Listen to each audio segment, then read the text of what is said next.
Bonjour, nous allons voir l'analyse du Brent. Donc, depuis 2015, sur ce graphique, on voit des canaux, des canaux là, par exemple en 2015-2016, qui sont deux canaux successifs très très baissiers. On a un biais extrêmement baissier puisque on voit le Brent passer de 100, 115, 117, je sais plus par ici, pour se retrouver dans la zone des 28 dollars. Donc vous voyez que en l'espace d'un an et demi environ, vous avez eu une baisse extrêmement destructrice en termes de valeur pour le Brent ici. Et donc on voit que effectivement ensuite on a deux biais légèrement plus haussiers enfin le deuxième biais est plus haussier que le premier, mais en tout cas ces deux biais haussiers n'ont jamais pu rattraper les deux gros biais baissiers qu'on a eu ici et ici. Et on voit que en termes de rattrapage, on est à peu près, hein, si on faisait un ratio Fibonacci entre le point haut et le point bas, on serait à peu près à la moitié, je pense, de la baisse de la première vague. Alors ensuite, effectivement, on a eu une petite correction dans cette hausse, et ensuite une mini phase haussière, et on a eu ensuite une phase légèrement baissière mais indécise, et puis ensuite un fort biais baissier. Là on a un canal extrêmement baissier qui nous a amené beaucoup plus bas en fait que le point bas qu'on a vu de 28 dollars, hein, de mémoire je crois, que je n'aurais jamais cru un jour voir casser, hein, pour vous dire la vérité. Si on m'avait demandé de parier là-dessus, j'aurais pu parier des sommes énormes en vous disant que 28 c'était un super point d'achat. Eh bien non, comme quoi, hein, en fait, on a ensuite été, j'ai plus souvenir du point bas, parce que à cette époque-là, moi, j'étais polarisé sur, en fait, les cours du pétrole aux États-Unis, qui s'était distingué puisque ces mêmes cours aux États-Unis étaient arrivés à zéro, et même en dessous de zéro. Il y a eu des transactions qui se sont faites en dessous de zéro puisque des gens ont payé pour venir chercher leur pétrole, pour la bonne et simple raison que aux États-Unis, les capacités de stockage du pétrole étaient saturées à un point tel qu'on ne pouvait plus stocker de pétrole, et que d'arrêter les puits de pomper, ça a un coût. Et donc aux États-Unis, effectivement, la situation était gravissime. Alors ensuite, effectivement, on a eu un retour sur une phase un peu plus haussière, puisqu'en fait on est revenu casser ce trend extrêmement baissier, avec, on le voit ici, un W, hein, on a un double bottom, même si on a un double bottom descendant. On a recassé ça et on a fait un range horizontal où le marché s'est cherché, et là on voit un canal haussier relativement fin, hein, fin comme une aiguille, et on voit que ça a plutôt tendance à monter assez largement, et que on pourrait en déduire que, en fait, sur les cours du pétrole au moins, les marchés anticipent une sortie de crise du Covid. Alors du coup, là, je vous ai fait un graphique en monthly pour vous montrer l'étendue du- des cours, hein, des cours actuels par rapport aux cours passés. Là, on s'aperçoit en monthly, hein, donc quand on fait un zoom en fait, hein, sur ce qui s'est passé, et qu'on fait un focus par rapport au vraiment plus haut qu'on a eu historique et plus bas historique, on voit que le pétrole, le Brent a coté 147,50, hein, de mémoire au plus haut, et au plus bas, on est descendu, je sais plus, à 18, un truc du genre, mais la baisse a été énorme. Et il ne faut pas oublier que les cours du pétrole, c'est quelque chose de cyclique. Donc quand ça monte, ça ne fait que monter, et quand ça baisse, ça ne fait que baisser. En fait, c'est quelque chose de très très simple. Encore faut-il détecter les mouvements précurseurs à la baisse et les mouvements précurseurs à la hausse quand c'est le cas. Alors là, on s'aperçoit sur le ratio Fibonacci là, que je vous ai dessiné sur le plus haut et le plus bas. Donc le plus haut, en fait, qui avait eu lieu en 2008, hein, juste avant la crise de 2008. Et là, on voit très bien la crise. Ensuite, on voit la sortie de crise. Et puis ensuite, ça a végété. Et puis ensuite, effectivement, on a eu un biais extrêmement baissier, une correction, et puis effectivement on a eu le Covid qui a été destructeur plus que jamais, hein, sur toute l'histoire des cours du Brent. Mais ceci dit, l'amplitude de la baisse a été, en termes d'amplitude, beaucoup moindre qu'en 2008, on peut le voir, hein. L'amplitude là était énormissime par rapport à ça. Ce qu'il y a, c'est que comme on partait de beaucoup plus bas, effectivement, s'approcher de zéro, hein, ce qui fut le cas sur le marché américain, était complètement déraisonnable et complètement illogique, c'est sûr, hein. Quand on fait une analyse sur le très long terme, effectivement, on ne peut que parier sur ces cours-là, on ne peut que parier sur la hausse du pétrole. Et donc, on voit que sur les ratios Fibonacci, on voit bien que sur ce biais haussier-là, qui est en monthly, hein, je le rappelle, l'objectif, c'est quand même d'approcher les 67 euros avant de même pouvoir atteindre les 81-82 euros ici, hein, si on voit les plus hauts qu'on a fait en 2019 sur cette zone-là. Il est fort probable, à mon avis, je pense qu'on aille rechercher cette zone ici. Et quand on regarde graphiquement en monthly, on voit qu'on a un double bottom, hein. Ici, on voit un W. Et il faudra voir à ce moment-là si les cours cassent effectivement les 82 dollars environ ici. Mais je pense que l'objectif sur le pétrole, il est au moins ici. Alors là, je vous ai fait une étude encore plus longue, hein, puisqu'elle elle part du vraiment plus haut, hein, qui était 150. Donc en fait, c'est la même que la précédente, mais je vous l'ai fait avec des trends sur tous les points que vous voyez là, ici, sur la partie supérieure de ce trend, donc sur tous les plus hauts et sur tous les plus bas. Alors effectivement, on n'a pas ici, on n'a pas été touché ici, mais on peut considérer que ça aurait pu le faire, hein. De toute façon, on en a pratiquement 3 points, donc c'est très très fort comme point. Et et je dirais que les points ici sont aussi très très forts. Donc même si ici on n'a pas eu la force de remonter, toucher ce trend, on voit bien la véracité de ces deux trends qui forment un triangle. Alors on voit bien donc un triangle.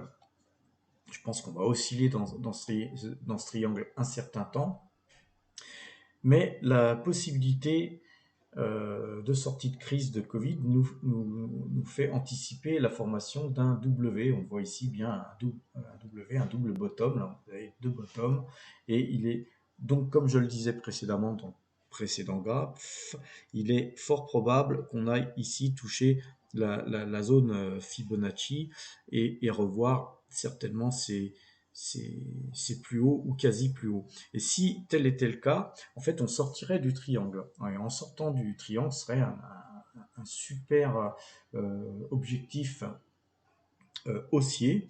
Et de ce fait, euh, je pense que enfin, quand on regarde un petit peu l'amplitude qu'on a ici, on voit bien, hein, si on fait ça grossièrement, on voit bien qu'il y a facilement 2 cases et demie. Donc, si vous prenez 2 cases et demie, ça vous remet en gros sur les quasiment plus hauts, on va dire, ça vous remet au moins sur les 120, 121 $ le baril.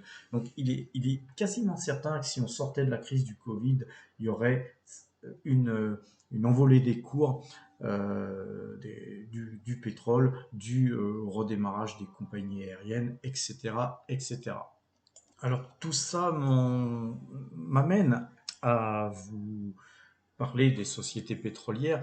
Quelles sont les sociétés pétrolières dans lesquelles on peut investir de façon à profiter du prix de la hausse du baril, sachant que tout le monde ne peut pas investir sur le Brent, hein, sur les marchés futurs, car c'est d'abord, premièrement, extrêmement dangereux. Croyez-moi en mon expérience, c'est quelque chose d'hyper volatile, et vous avez beau avoir raison sur l'analyse fondamentale telle que je viens de la faire. En attendant, les variations des cours du pétrole dans la journée ne vous permettent pas forcément de tenir votre position très longtemps, parce que quand vous êtes à l'envers sur ce type de marché, vous avez des pertes colossales qui peuvent s'afficher et vous éjecter du marché, hein, parce que quand vous rentrez sur des marchés pareils, forcément vous mettez des stops, et ça rend effectivement les opérations très très difficiles, les opérations d'investissement sur ce type de marché extrêmement difficiles quand on n'a pas les reins assez solides pour pouvoir tenir une position plus que 2 jours, on va dire, hein. Voilà. Donc, par contre, pour investir sur les marchés euh, pétrolier, vous avez la possibilité d'investir sur des trackers, mais bon, c'est pareil, c'est des choses. Alors le tracker, si vous investissez sur des trackers, c'est des investissements de très long terme que vous auriez pu faire lors de la baisse quand les cours étaient au plus bas, en vous disant voilà, moi j'achète un certain nombre de trackers et j'y toucherai plus avant qu'on arrive à des sommets.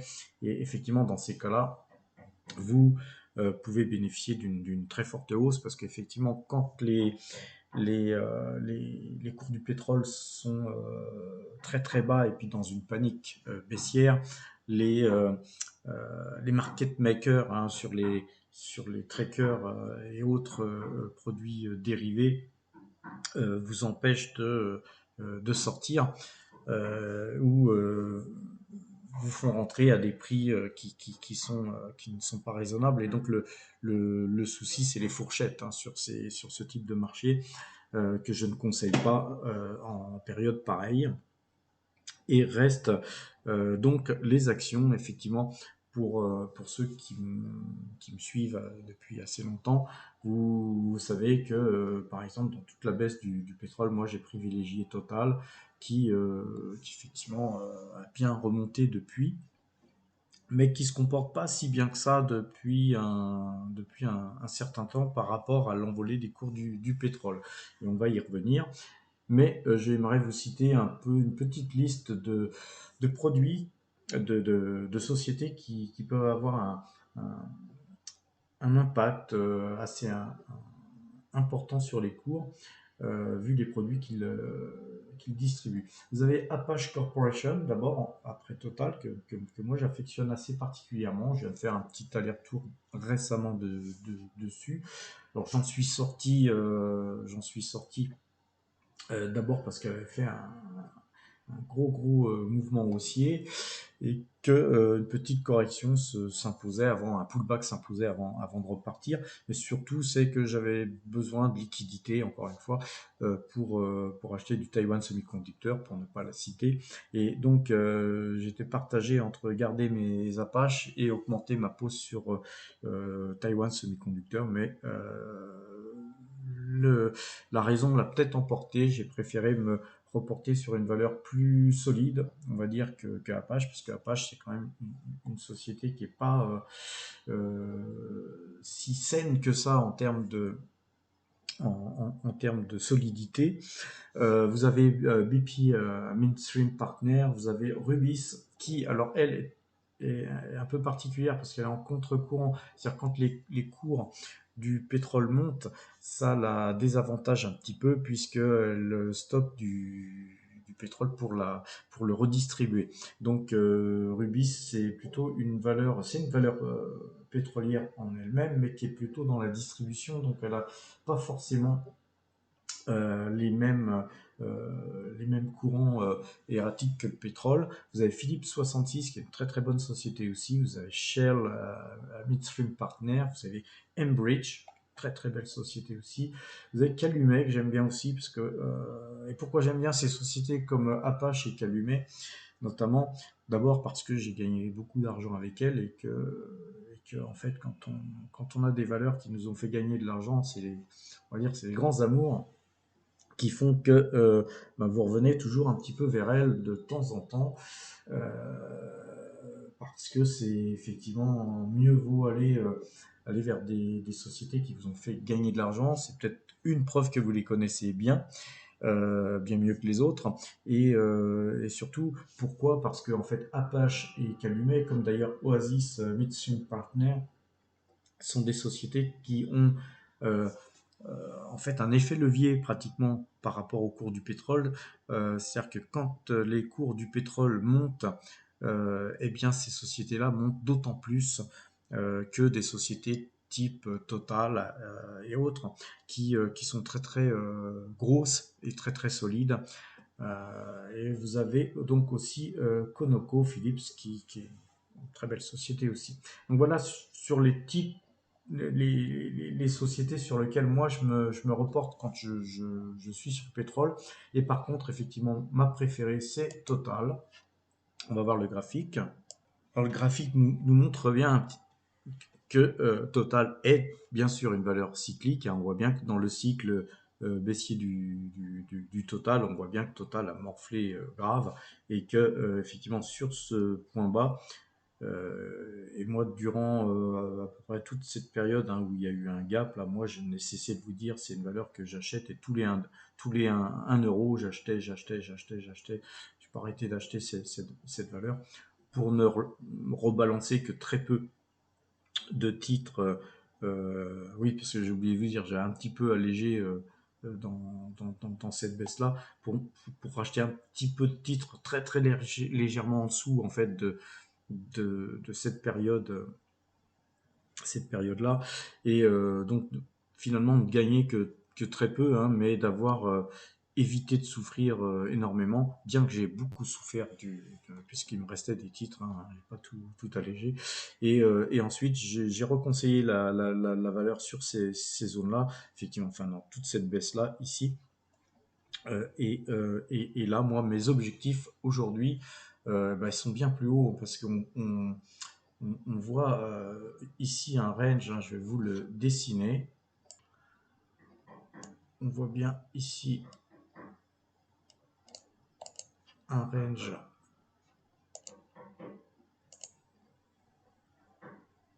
On va reprendre la même couleur. Voilà, en gros, c'est à peu près ça. On voit bien qu'il y a un range ici et que pendant que les cours du pétrole montaient, on voit bien que Total se positionne toujours sur la zone des on va dire 34-36 sans beaucoup bouger. Ce qui crée une divergence, hein. D'ailleurs, je vais vous le prouver par cette superposition de graphes du Brent, que vous voyez le Brent à Londres qui est en rouge, et les cours en noir de Total. Et on voit bien que pendant que la courbe noire baissait, les cours du Brent continuent à monter. Alors c'est pas la première fois que ça arrive, mais en général, on a tendance à voir, plutôt comme vous le voyez ici, les cours du Brent en deçà du cours de Total, puisque en fait, comme c'est une valeur, on va dire, qui peut anticiper un peu les cours du pétrole. On la voit aussi, bien sûr, des fois en dessous des cours, mais en fait, on voit bien quand même que le graphe suit, hein.